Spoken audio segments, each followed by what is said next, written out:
Fingers swipe. We scroll. We watch. Just more pictures, more feels.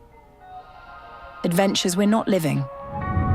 Stuck, letting time pass us by.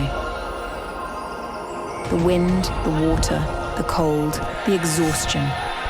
It's intense, it's hard, but it's real.